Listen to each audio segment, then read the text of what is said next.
Esta es la información para hoy en NX Noticias. Aplicación de aranceles no solo aplica para China, asegura Sheinbaum. Aumentan víctimas por explosión de pipa en Iztapalapa. Aumento al salario mínimo, enorme logro de la 4T. Detienen al asesino de Charlie Kirk, lo entregan sus familiares. ONU en alerta, revisa incursión de drones rusos en Polonia. Muy buenas tardes, bienvenidos al informativo NX. Ya es viernes y esto es lo más importante de la información. En la comunidad mexicana hay un miedo latente ante las detenciones y deportaciones impulsadas por la política migratoria de Trump.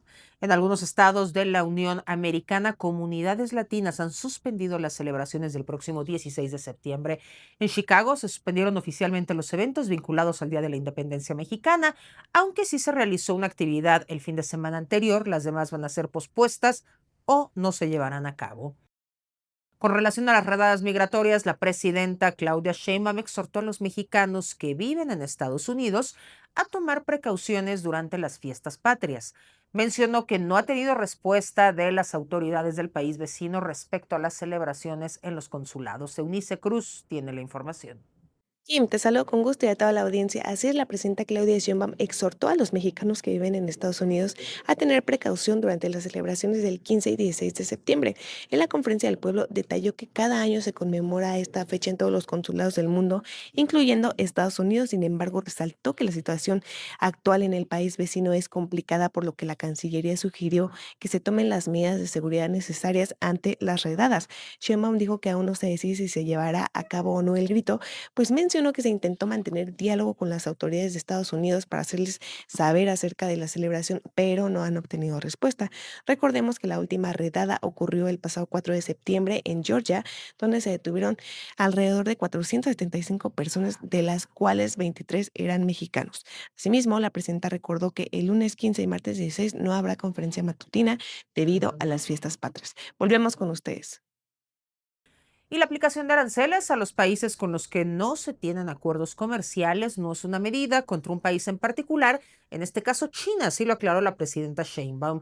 El gigante asiático rechazó el probable incremento de 20 a 50% en el arancel a importaciones de autos chinos.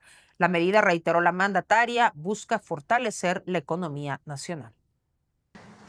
Nosotros ya habíamos hablado con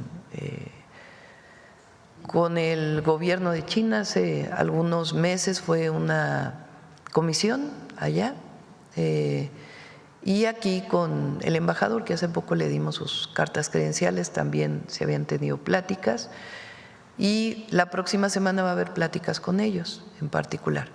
Corea del Sur también se acercó al canciller para poder tener pláticas, y siempre vamos a estar abiertos a las pláticas, y no es nada contra ningún país en particular. Y bueno, también la presidenta Sheinbaum explicó que la intención de su gobierno es disminuir el presupuesto para el Poder Judicial que había solicitado Norma Piña, anterior presidenta de la Suprema Corte de Justicia de la Nación. Consideró exagerado el monto solicitado, pero indicó que ahora está en manos del Congreso de la Unión ajustarlo a los lineamientos de austeridad republicana. La expresidenta de la Corte, Norma Piña, a el Congreso en 15% de aumento. Si van a disminuir los salarios, va a haber una política de austeridad en la Corte, pues evidentemente no necesitan 15% más. Solo que ya el nuevo Poder Judicial no tuvo tiempo de revisar esa solicitud y ajustarla. El secretario de Educación Pública, Mario Delgado, mencionó que el presupuesto destinado a la dependencia para el siguiente año es histórico. Para 2026 se van a destinar 185 millones de pesos más para becas que benefician a 21 millones de estudiantes. Y también con las 75,000 escuelas que vamos a cubrir de educación básica, se va a llegar ya a una cobertura del 65% de estos niveles en toda la República. También se está priorizando a los planteles que tienen una mayor marginación, y habrá un programa especial para ello que más adelante anunciará la presidenta Claudia Sheinbaum. Adelante, por favor. Y aumentó a 10 el número de muertos tras la explosión de una pipa de gas en Iztapalapa. 59 personas siguen hospitalizadas, 22 fueron dadas de alta. Entre los lesionados se contabilizan 20 en estado crítico, 29 delicados y 6 en estado grave. Las historias desgarradoras se multiplican sobre esta tragedia que cambió la vida de más de 90 familias. Y la Secretaría de Salud capitalina se equivocó en su reporte oficial de víctimas al incluir en la lista de fallecidos a Alicia Matías Teodoro, abuela que protegió con su cuerpo a su nieta durante el siniestro. En un comunicado, la dependencia informó que la mujer permanece con vida, aunque está en estado grave por las quemaduras. Ofreció una sincera disculpa a la familia y afirmó mantener contacto constante con sus allegados. Aseguró que van a reforzar sus protocolos de verificación para evitar una situación similar.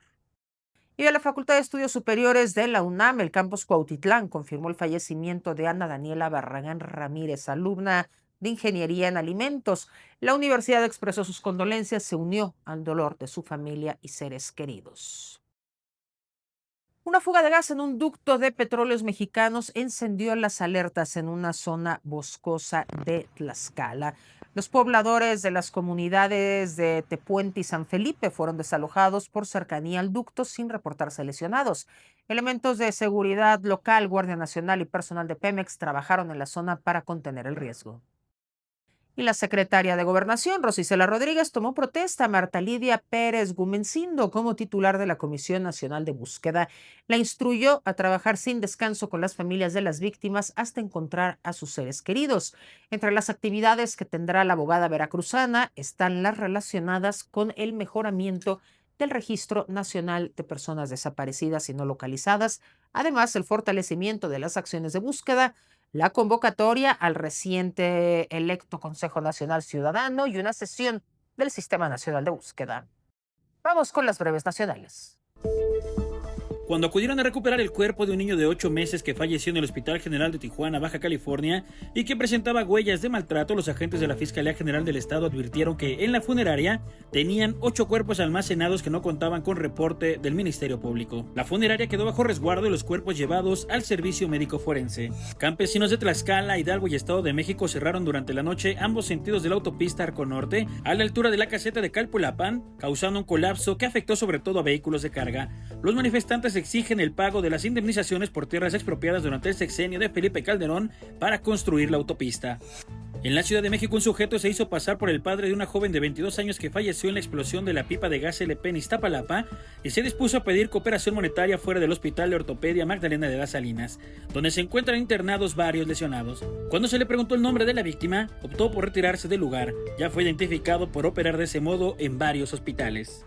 2 presuntos responsables del secuestro de la chef Saji Telles, jueza del programa MasterChef, y de su esposo, fueron detenidos en Morelos, informó la Secretaría de Seguridad Estatal. Uno de ellos, Luis N., alias El Breton, resultó ser exdirector administrativo de la Policía Municipal de Huitzilac y ex encargado de Protección Civil en Cuernavaca.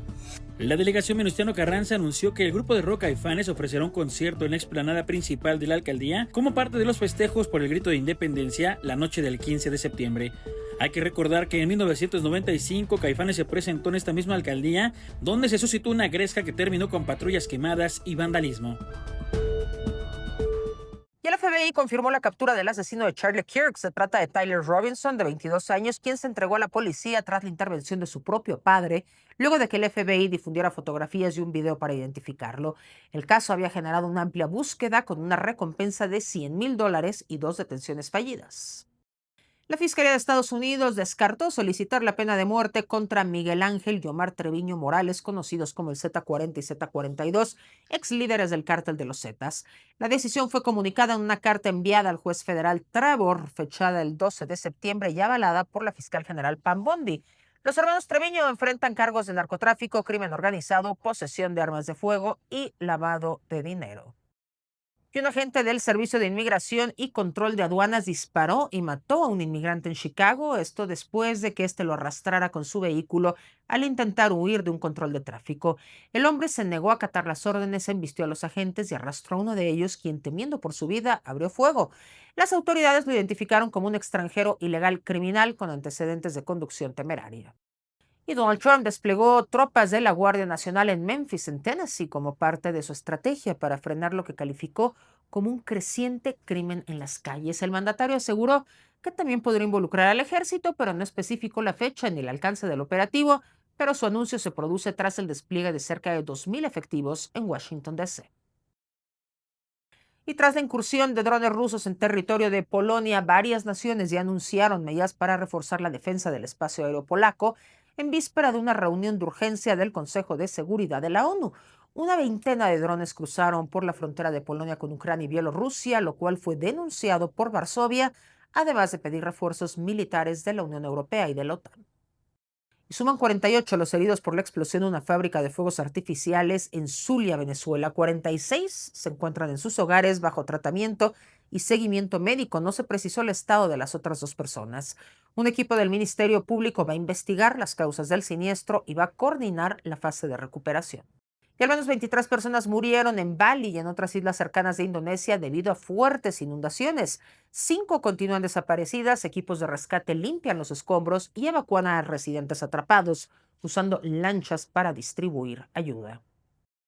Y la presidenta Claudia Sheinbaum subrayó que el aumento al salario mínimo es un logro enorme de la Cuarta Transformación. Entre 2018 y 2025 se ha acumulado un incremento de 135% en términos reales. Hoy se pagan más de 8,000 pesos, antes de 2018 era 3,000 pesos.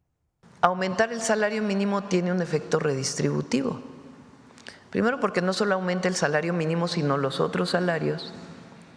El que sigue del salario mínimo, salario medio también aumentó. Es decir, todos empezaron a ganar más, todos los trabajadores y trabajadoras, producto del incremento al salario mínimo. Y las finanzas con Juan Sebastián Musi. Hola Kim, pues sin duda platicarte de 3 temas. ¿Sale bien la inflación en México? Sí va a haber una reducción en un futuro, concretamente el 25 de septiembre en Banco de México. ¿Sale bien la inflación en Estados Unidos? Sí va a haber una reducción también de tasa en los Estados Unidos el próximo 17 de septiembre. Y bueno, pues difícil posición en la que se ha puesto México en esta relación trilateral o en este triángulo comercial en el que estamos involucrados México, China y Estados Unidos. Desafortunadamente o afortunadamente tendremos que decantarnos por uno. Y pues sin duda nuestro socio y aliado comercial número 1 es los Estados Unidos y pues evidentemente esto no le va a gustar a las autoridades chinas y seguramente podría deteriorar esta relación también bilateral, pero bueno, esto era de esperarse, Kim, y evidentemente creo que México pues aquí tendría que negociar evidentemente con ambas partes, pero tiene que buscar que prevalezca el TEMEC, es decir, el Tratado de Libre Comercio. Vuelvo contigo, Kim. Los espectáculos con Aura Velati. Muchísimas gracias, Kim. Ya es viernes y estas son las noticias más relevantes en espectáculos. La industria televisiva internacional se prepara para los Emmy 2025 que se celebrarán este domingo 14 de septiembre en el Teatro Peacock de Los Ángeles. La ceremonia será transmitida por CBS y Paramount Plus. Contará con presentadores como Sydney Sweeney, Jenna Ortega y Sofía Vergara. Entre las series favoritas destaca Severance de Apple TV con 27 nominaciones tras arrasar junto a The Studio y The Penguin en los Creative Arts Emmys. Y en México, la soprano Susana Zabaleta sorprendió muchísimo al público al interpretar en vivo un fragmento de Debí tirar más fotos de Bad Bunny. El momento, inspirado por una petición de su pareja, el comediante Ricardo Pérez, se viralizó en redes donde usuarios aplaudieron que con su voz se entendía mejor la letra de la canción. Ojalá que los míos nunca se muden. Si hoy me emborracho, pues que me ayude a tirar más fotos. Cuando te tuve, tirar más fotos. Y gran susto que se vivió en Venga la Alegría cuando el conductor Patricio El Pato Borghetti fue hospitalizado de emergencia durante la transmisión. Sus compañeros le enviaron mensajes de apoyo en vivo y más tarde el propio Pato Borghetti actualizó a sus seguidores en redes sociales confirmando que estaba estable y en recuperación con la intención de mejorar sus hábitos de vida. Y estas fueron las noticias más relevantes en espectáculos. Pasen un excelente fin de semana. Regreso contigo al otro lado del estudio, Kim. Y los deportes con Gerardo Meléndez. Hola, ¿qué tal, Kim? Con el gusto de saludarte. Bueno, pues la mega pelea entre Saúl Canelo Álvarez y Terence Crawford, uno de los eventos de boxeo más esperados de la década, ha generado una cifra astronómica que supera los $200 millones en bolsa. Este combate, que tendrá lugar en el Allegiant Stadium, Bueno, pues en este 13 de septiembre resalta la abismal diferencia económica entre las dos estrellas, según informes. Canelo Álvarez recibirá una bolsa garantizada de $150 millones, una cantidad que lo coloca entre los atletas mejor pagados del mundo en 2025. Por otro lado, Terence Crawford, a pesar de ser uno de los mejores libra por libra, se llevará apenas $50 millones. Esta disparidad económica subraya el enorme poder de convocatoria de Canelo, una máquina generadora de ganancias por su imagen, patrocinios y ventas de pago por evento. La fortuna de Canelo, que se estima en $300 millones, proviene no solo de sus bolsas en el ring, sino también de un imperio de negocios que incluyen gasolineras, bebidas, hidratantes y también viene raíces. Crawford, con un patrimonio más modesto, depende principalmente de sus ganancias de pelea y peleas. Además del impacto deportivo, es un choque de gigantes económicos donde la marca personal y los patrocinios juegan un papel tan crucial como el talento en el cuadrilátero de estos dos. Y Motores al Límite con Mario Domínguez. Muchas gracias, Kim. Llega la MotoGP en el Gran Premio de San Marino en el circuito de Misano y Marc Márquez ya les puso la batuta a los demás pilotos, siendo el más rápido en las primeras prácticas. Dice que sus competidores más cercanos para este Gran Premio son los pilotos italianos. Lo siguieron Marco Bezzecchi, Franco Morbidelli y Pecco Bagnaia. Su hermano Alex, contra quien también está compitiendo por el Campeonato del Mundo, quedó en la quinta posición. Los italianos están motivados por su público y es una carrera que será muy emocionante, donde Márquez podrá dar un match point rumbo a su Campeonato del Mundo este 2025. Gracias, Kim. Seguimos contigo. Que tenga un excelente fin de semana. Los esperamos el próximo lunes y a las 10 de la noche. Quédese con Aura Velati.